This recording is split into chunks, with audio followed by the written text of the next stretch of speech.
Genesis chapter 21. The Lord came to Sarah as he had said, and the Lord did for Sarah what he had promised. Sarah became pregnant and bore a son to Abraham in his old age, at the appointed time God had told them. Abraham named his son who was born to him, the one Sarah bore to him, Isaac. When his son Isaac was 8 days old, Abraham circumcised him as God had commanded him. Abraham was 100 years old when his son Isaac was born to him. Sarah said, "God has made me laugh, and everyone who hears will laugh with me." She also said, "Who would have told Abraham that Sarah would nurse children? Yet I have borne a son for him in his old age."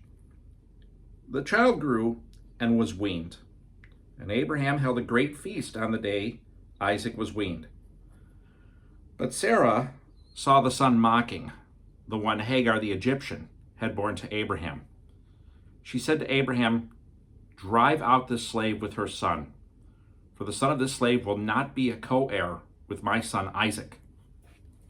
This was very distressing to Abraham because of his son. But God said to Abraham, "Do not be distressed about the boy and about your slave.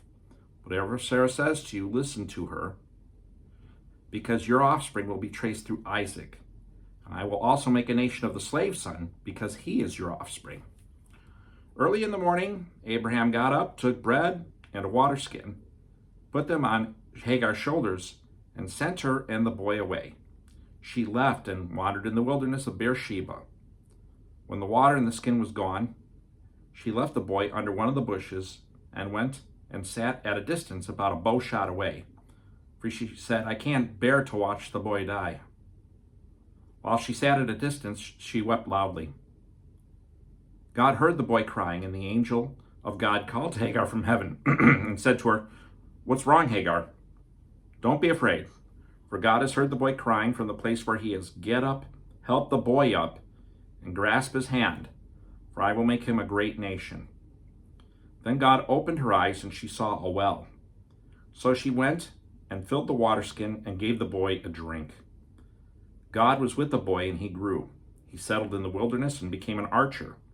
He settled in the wilderness of Paran, and his mother got a wife for him from the land of Egypt.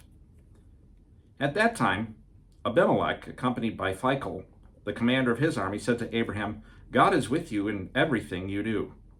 Swear to me by God here now that you will not break an agreement with me or with my children and descendants. As I have been loyal to you, so you will be loyal to me and to the country where you are a resident alien." And Abraham said, "I swear it." But Abraham complained to Abimelech because of the well that Abimelech's servants had seized. Abimelech replied, "I don't know who did this thing. You didn't report anything to me, so I hadn't heard about it until today." Abraham took flocks and herds and gave them to Abimelech, and the two of them made a covenant.